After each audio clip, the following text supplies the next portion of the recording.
Okay, I want to explain how trauma works in the brain, and this is going to be a little bit neuropsychology and a little bit clinical psychology. Just because, one, the neuropsychology of trauma is actually, even right now, like under a bunch of debate, because it's not one thing. And the ways that it shows up vary in different people and based on the type of trauma. So, I'm going to give you the best information that I have available and that explains what we're seeing clinically. And I think hopefully it's going to help you understand a little bit of what is happening in your brain, why this is not your fault, and how you can fix it, because there is hope and this is not a permanent way of being. If you are completely debilitated by post-traumatic symptoms, that does not mean that you will never get better or that you can't do the things that you love again that right now you're avoiding. That's the bottom line of this video. So let's go. Trauma. Trauma is any situation where you are overwhelmed and unable to respond. That's like the biggest factor, is that there was a response you wanted to have, or like the real you would have wanted, the real you, we'll get into that in a second. The real you would have wanted to have, but you couldn't. This is part of why most events are overwhelming. They say it's too much too fast. Super disgusting. Disgust is actually more correlated with PTSD than fear.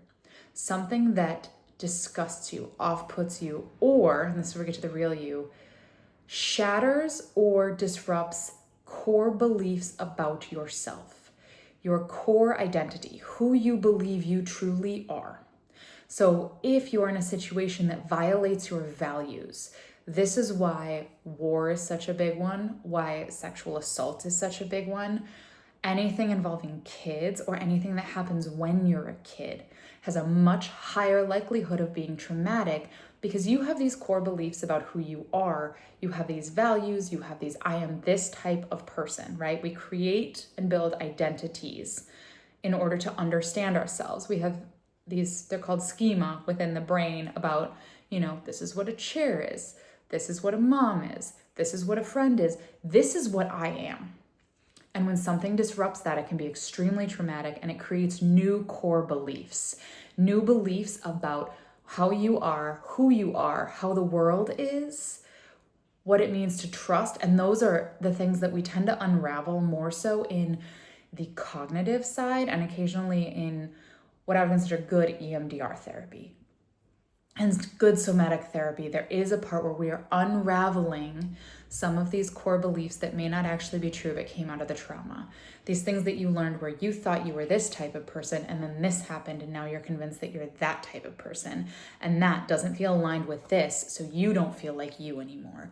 You feel shattered, which is an extreme word for it, but that is how a lot of people say, I feel broken. I hear it all the time. I'm broken. No, but your core belief about who you were may have been. That's not the same as you being broken. You are absolutely still a whole human being. You're just suffering an injury, right? When somebody breaks their leg, we don't say that they're useless, that they're broken. They're healing. They're in process. They're in some ways, they're recovering.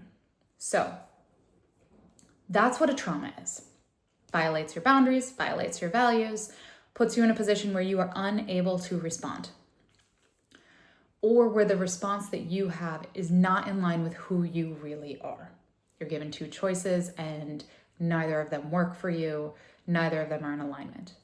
Boom, now you're traumatized. So what happens? During a trauma, your brain is super duper nice to you and is trying to help you. Always. Always. There are certain situations where your brain has a false loop, and what it's doing to help you is really sort of like when your toddler tries to help you make cookies. They're making more of a mess than they are helping, but they are trying so hard. That is how your brain is working. So give it a little grace. It's a very, very old structure living in a very, very new world. So what your brain is doing is saying, ooh, we don't want to be here. Zoop. And it is sending you somewhere else. It is turning off certain parts of your brain that would make this unbearable. So doesn't turn off, but slows down function in frontal cortex. This is like your executive center. It's a lot of things. It's also what helps you move.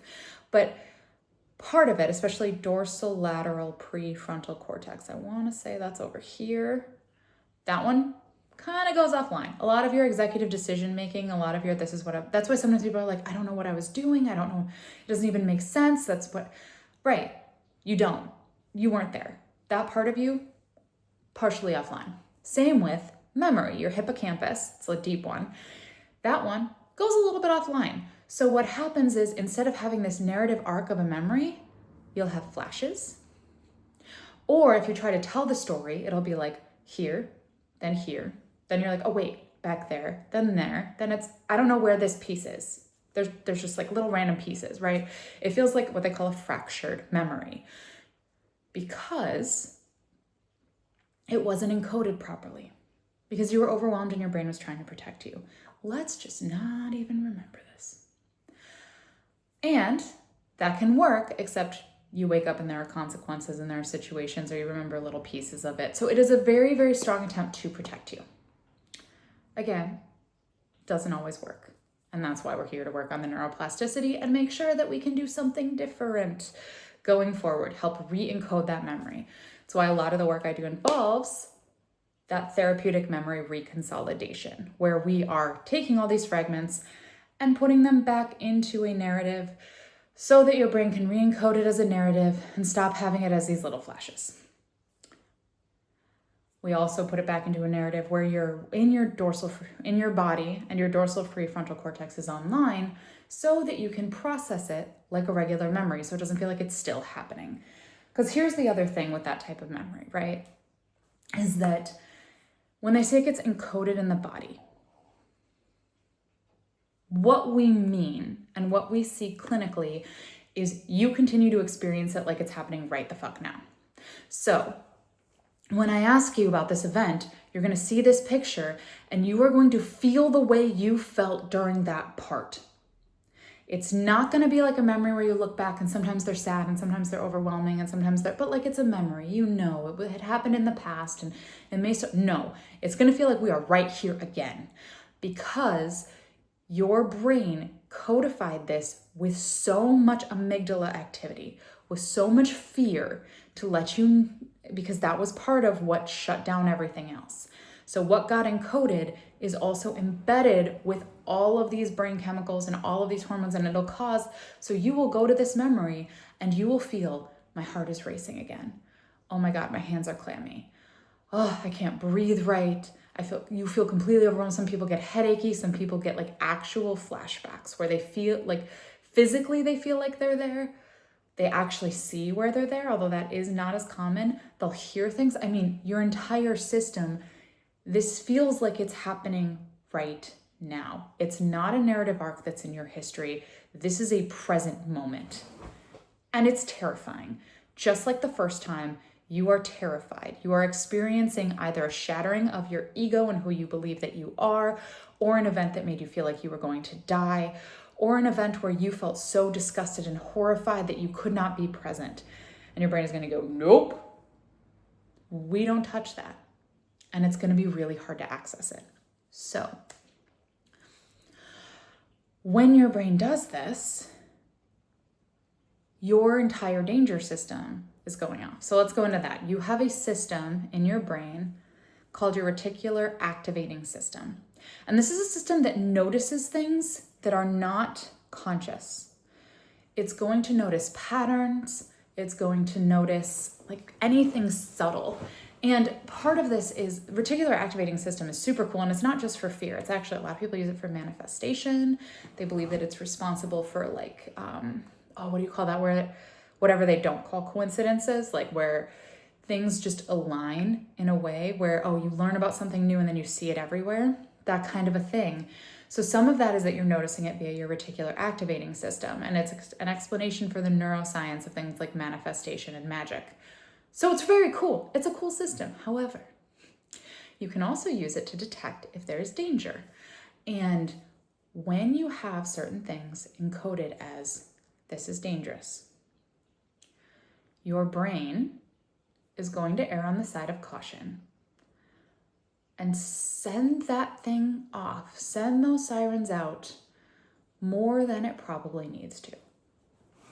So I'm gonna give a quick example. Let's say, think like 10,000 years ago, humans picking blueberries at a specific bush. It's always got the best blueberries. This bush is established. There must be great nitrogen in the soil, whatever's going on. Maybe there's some companion plants. Plucking those blueberries. They're delicious. They go there every spring. And one spring, go to the blueberry bush. You're all ready to get your blueberries. And instead, there's a wildcat, a cougar, or a puma or something. I don't know who lives in the same areas as blueberries grow, and this wildcat scares you off. There's a moment where you're like, oh my God, I'm gonna be eaten instead of these blueberries, right? Because they are omnivores. You run away, you get away, you can't believe you got away. Your brain is gonna do everything it can to make sure you remember that that particular blueberry bush is no longer a safe place. Even if that isn't really true, right? Because years and years and years, it was fine. You may have just hit it on the one day the cat showed up. Your brain does not care. Your brain is here to help you survive, not to help you eat the most blueberries. And we're going to kind of continue this metaphor as like eating blueberries is the positive thing, right? This is enjoying life, experiencing pleasure, whatever it is, getting the act to the level of human, right? Where we're not just at an animal survival level. Those are blueberries. Your brain does not give a fuck if you ever get blueberries again as long as you are safe. So when you get near that bush, when you get near whatever trigger, whatever thing caused this trauma or is associated with this trauma, your brain is going to send off those same sirens. And even getting near the bush, you're going to get heart palpitations. You're going to get sweaty, clammy skin. You're going to get difficulty breathing, whatever your symptoms are. Maybe you'll start having nightmares again. You are going to get the physical response of, oh my God, I'm staring at a puma, even if it's just a blueberry bush, even if it's just the neighborhood the blueberry bush was in. So your reticular activating system, and in particular your danger response and your amygdala, are going to fire more readily. And when they do, when it fires really big like that, it's like you're back there. You're in this memory. You are right back there right now. Dorsal prefrontal cortex, don't know her. Hippocampus, probably not encoding properly. That's what it means to be triggered. You are back in this loop of, oh God, we gotta fucking run. Now, with that, part of the problem with trauma is that if you don't recode these things, what'll start to happen is you'll see something that's not actually dangerous, but it reminds you of the danger, and your reticular activating system and your alarm system in there goes off. And you experience this flood of adrenaline and fear. Most people in that response are going to get the fuck out, even if they are facing zero danger. Maybe it's a brand new blueberry bush in a whole different part of town. Fuck that. Their brain is going to send this wave of fear and anxiety through the body, create all these physical symptoms, possibly even dissociate, so that they leave. Because now, blueberry bushes might mean pumas, might mean death. So, one of the cardinal symptoms of PTSD is avoidance. You start to avoid things that were previously enjoyable because now they're causing this physical cascade of symptoms. They're putting you right back here. With going right back here, the threshold each time, so this is a big thing. This is not for self-blame, this is for understanding, because people love, myself included when I was in recovery, to take this and say, oh my God, I've ruined everything. No, you didn't. You were listening to your brain. It was trying very, very hard to help you while it spilled flour all over the floor, like that toddler with the cookies, right? Like, it is doing its best. You are doing your best. And the great news about this is neuroplasticity is real. Your brain can be rewired. All of these loops can be undone and redone. This is very doable work. But what happens is, now, if you see a random blueberry bush and you feel like you're right back here, you're right back in the fear, and you leave, you've created a loop. You've reaffirmed that loop. It's like paving over a street. Like if you got a path through the forest, you're slowly paving it over into a highway. You're making it easier and easier and easier for your brain to say, well, when we see this thing, we get the fuck out. Whether it's dissociation, whether it's physically leaving, whether it's having a complete fight or flight response. Some people have like explosions of anger. Some people have deep fear and they like actually just leave. Whatever it is, you've learned, oh, this is how we respond to this. And your brain will start to do it automatically to save you time. It automates a lot of things. So each time that that's reaffirmed, we saw something, it makes us feel like we're right back here.